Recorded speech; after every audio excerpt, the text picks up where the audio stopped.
Ya udah ngerekam Berarti ya. ini yang tadi udah Bu, yang dari aktivitas. Bu Mai merekam ya? Iya, oke. Ya, Bu Mai merekam. Bu Undung merekam juga? Iya saya.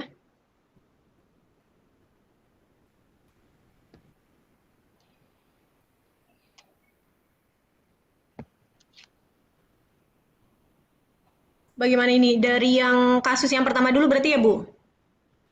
Saya nggak perlu ya, saya nggak perlu ya. Soalnya nggak bisa lagi nih. Nggak bisa ngerekam lagi nih. Cukup Bu Undung sama Bu Mai aja ya yang ngerekam ya. Mhm. Ya cukup ya. Baik, kita mulai lagi ya, Bu Undung. Ya. Ya, Bismillahirrahmanirrahim. Coaching untuk kasus yang pertama dengan situasi saat jam istirahat dan kedua guru sedang berada di dalam kelas. Bu Isma mendatangi Bu Undung untuk menyelesaikan masalah yang sedang dihadapinya. Berperan sebagai coach Bu Undung dan sebagai coachi Bu Isma. Percakapan akan dimulai dari saya. Assalamualaikum Bu Undung. Lagi repot ya Bu Undung? Hai Bu Isma, waalaikumsalam. Kayaknya mukanya cemberut banget nih. Tidak kok, saya tidak sedang repot Bu. Boleh sedikit curhat nggak? Tumben banget ini, minta ngobrol berdua. Iya, begini, ada hal yang membuat hati saya sedikit kurang nyaman ini terkait tugas piket yang saya laksanakan sehari-hari di sekolah, Bu. Gimana ya? Kira-kira apa sih yang membuat Bu Isma tidak nyaman sampai bete begitu? Begini, Bundung. Kan tugas piket saya setiap hari Jumat itu barengan sama Bu Nana. Tapi setiap piket saya sendirian. Jadi sebel deh. Wah, repot sekali ya kalau piket sendirian, Bu. Kira-kira Mm-mm. apa sih yang membuat Bu Isma sebel? Ya, saya merasa terbebani aja karena Bu Nana tidak hadir sesuai waktunya kalau piket. Bu Nana terlambat mulu. Kan jadinya saya kalau piket itu nyambut siswa sendirian di depan gerbang. Lalu bukan hanya itu, ketika ada kelas yang kosong, saya harus masuk melulu. Nggak bisa bergantian sama Bu Nana karena datangnya terlambat. Wah, benar-benar repot ya, Bu, jadinya. Lalu kondisi ideal yang Bu Isma harapkan seperti apa, Bu?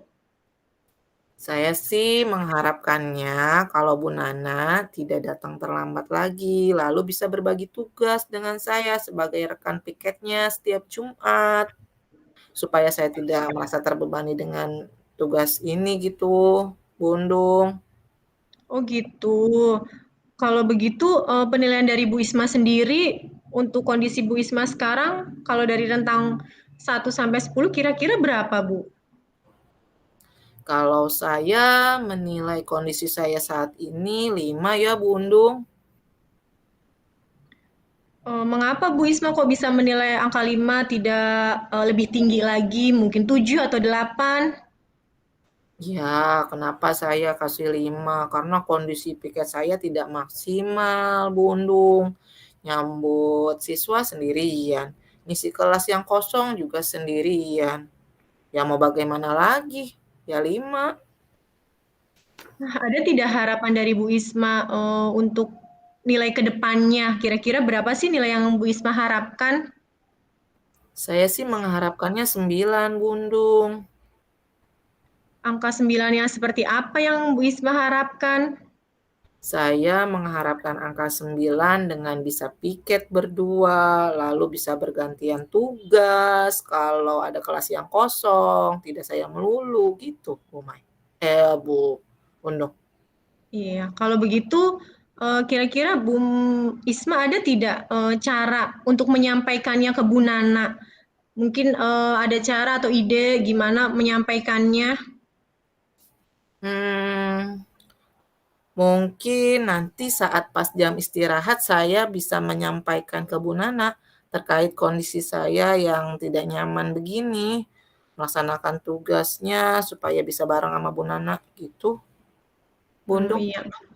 Seperti itu ya, Bu. Mungkin selama ini Bu Isma belum menyampaikannya ya ke Bu Nana ya tentang kondisi yang Bu Ismanya merasa terbebani dengan piket sendiri. Ya memang selama ini saya tidak membicarakan dengan Bu Nana, kan saya nggak enak hati, Bundung. Ya repot Bu kalau kita kebanyakan gak enak hatinya kitanya sendiri yang jadi merasa terbebani. Kira-kira ada lagi tidak yang mau Bu Isma ceritakan? Sepertinya cukup itu aja, Bundung. Terima kasih ya sudah mau dengarkan curhatan saya, terus saya juga bisa dapat solusi dari saya sendiri akhirnya.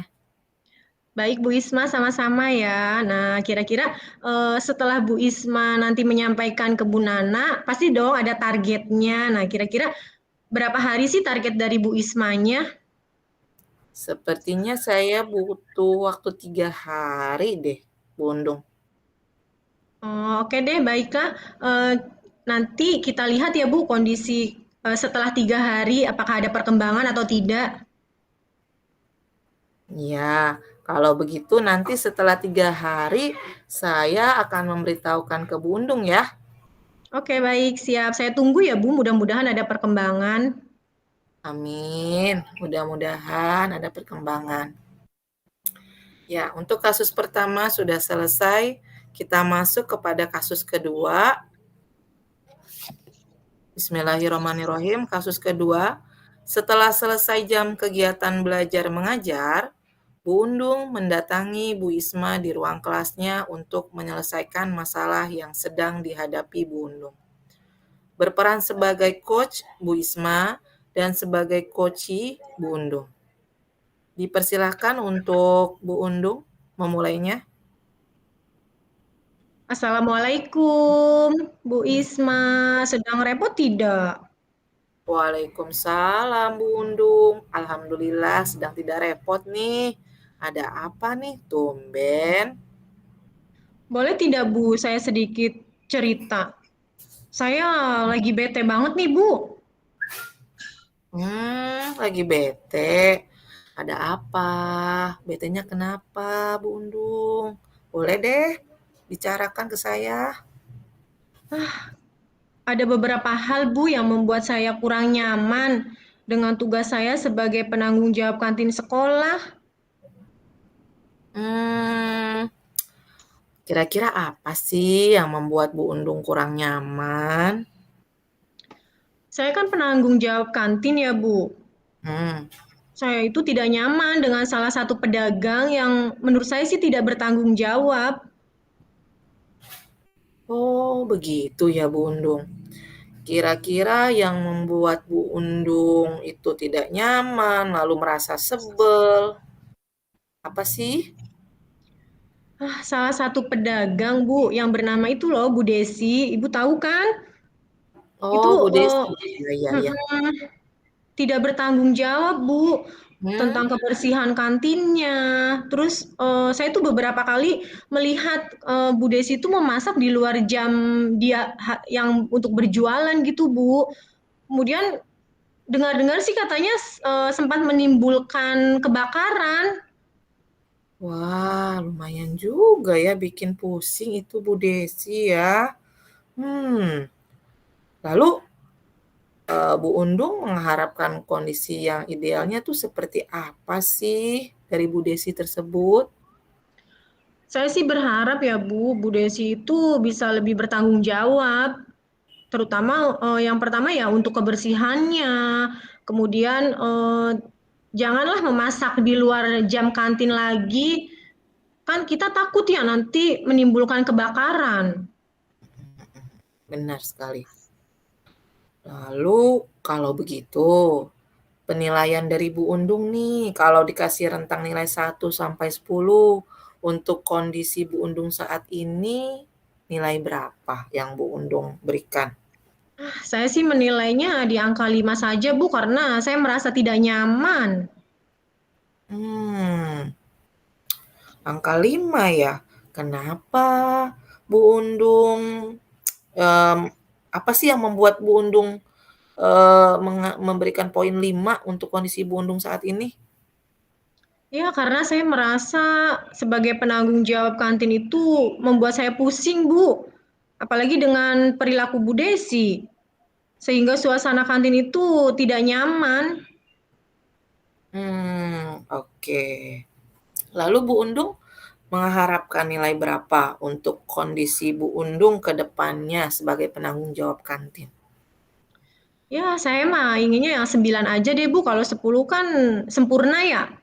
Tidak mungkin lah. Saya sih mengharapkannya ya bisa mencapai nilai 9 lah untuk kondisi saya. Oke, kalau 9, 9 yang seperti apa menurut Bu Undung? Ya, saya sih berharap Bu Desi itu, mempunyai kesadaran deh, yang pertama untuk menjaga kebersihan kantin, kemudian yang kedua tidak memasak di luar jam dagangnya. Oke. Kalau begitu, bagaimana cara Bu Undung menyampaikan kondisi Bu Undung kepada Bu Desi? Mungkin besok kali ya Bu ya, setelah pulang sekolah atau selesai saya mengajar, nanti saya akan Mmm, menyampaikan kepada Bu Desi, tentang masalah-masalah yang ditimbulkannya, yang lumayan sih membuat saya pusing. ya seperti itu Bu Undung. Karena mungkin selama ini Bu Desi tidak tahu terkait kondisi Bu Undung yang merasa terbebani karena dia. Sebenarnya saya tuh udah membicarakannya, Bu, berulang kali. Makanya saya memberi surat peringatan. Kemudian saya juga memberitahu kepala sekolah jika Bu Desi melakukan hal yang sama. Oke.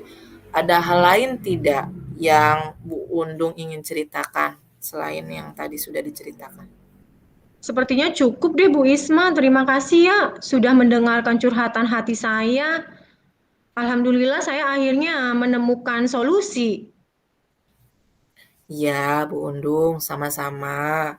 Kira-kira, untuk penyelesaian masalah ini, Bu Undung butuh target waktunya, kapan nih? Dalam jangka waktu Mung- kapan? Mungkin 1 hari ya Bu. Nanti secepatnya saya akan bilang deh ke Bu Desi. Ya. Kalau begitu nanti setelah 1 hari ke depan, saya bisa menunggu hasil dari Bu Undung kali ya? Ya, oke deh, baik Bu. Nanti setelah 1 hari ke depan, saya akan cerita lagi deh sama Ibu perkembangannya bagaimana. Iya, baik. Kalau begitu. Selesai untuk kasus yang kedua. Baik Oke, Bu Undung, kemudian kita untuk masuk ke refleksi diri ya. refleksi. Ya, di refleksi diri yang pertama, apa yang sudah berjalan dengan baik selama percakapan? Yang sudah berjalan dengan baik selama percakapan adalah alur tirta yang diharapkan ada pada saat percakapan dilaksanakan. Alur Karena ceritanya sudah sebelumnya kelihatan ya Bu ya. karena sebelumnya kami membuat skrip terlebih dahulu. Karena Mm-mm. alur cerita seperti tujuan, identifikasi masalah, rencana aksi, dan tanggung jawab akan permasalahan semua sudah ada ya. Iya, iya betul. Ha. Kemudian mungkin merasa nyaman sama rileks kali ya Bu ya untuk menuangkan masalah gitu. Hmm, Mm-mm. oke, Kemudian yang merasa kedua, apa yang masih oh perlu ini diperbaiki? Perlu diperbaiki mungkin penegasan, tentang oke, ini yang ya Bu, perlu penegasan pertanyaan ya? ya penegasan kalimat percakapan saat diucapkan Mhm. mesti diperjelas lagi agar jelas juga alur tirtanya. Iya, betul betul betul. Yang ketiga, apa yang Bapak Ibu Membantu lakukan untuk tetap dalam dalam kondisi present atau kehadiran penuh? Tadi ya tadi kita sudah sudah bahas dengan heeh, mindfulness listening, heeh, lalu dengan kegiatan stop juga ya, Bu? dengan tadi ada tarik nafas gitu ya? Dengan tarik nafas, intinya sih biar apa ya, konsentrasi gitu kali ya, Bu? Mmm, agar bisa Bisa lebih konsentrasi. konsentrasi dalam Mhm. percakapan ya. Iya, jadi kan, kehadirannya itu bisa sepenuhnya ada di situ. Ya, Jadi kita oke. tuh nggak, apa ya, pemikirannya tuh nggak bercabang. Ya, terus apa yang Bapak Ibu lakukan untuk memperbaiki atau meningkatkannya? Latihan Berlatih, lagi latihan, ya, heeh. latihan lagi agar coaching yang dilakukan lebih terarah Iya, dan terstruktur ya. heeh heeh heeh. Dimulai dari mungkin perencanaannya, terus cara memecahkan masalahnya gitu ya, Bu? Dengan dimulai dari perencanaan Pemecahan masalah, sampai dengan pemecahan masalahnya. mhm mhm. Ya, sampai dengan pemecahan masalahnya. Oke. Oke, yang terakhir, pertanyaan untuk Balik. coach. Apa yang Anda rasakan pada saat di coaching? Oke, saya Merasa merasakan lega tadi, lega gitu kan, dan karena menemukan solusi dari masalah. karena menemukan solusi dari masalah. Terus, Nah, jadinya kayak kita punya target gitu ya, Bu, buat ya, penyelesaian masalah. lalu adanya alur yang kita lakukan saat menyelesaikan suatu masalah, baik terkait KBM atau kondisi sosial sehari-hari di sekolah ya. Iya iya iya, betul. Alur sehingga jelas. Terus ada lagi penambahan? Udah sih mungkin cukup itu, Bu. Oke, kita udah selesai ya. Oke, mudah-mudahan berhasil ini rekamannya. Amin, amin, amin, amin, amin. Tapi Bu Mai sedang sholat mungkin ya? Ini, bagaimana Bu? Oh, sudah. Oke. Kita masih masih Bu Mai masih yang di bor yang lain ya Bu Mai? Gimana? Mungkin kita selesai atau bagaimana? Udah stop aja mungkin ya, selesai ya? Kita stop aja ya Bu Mai.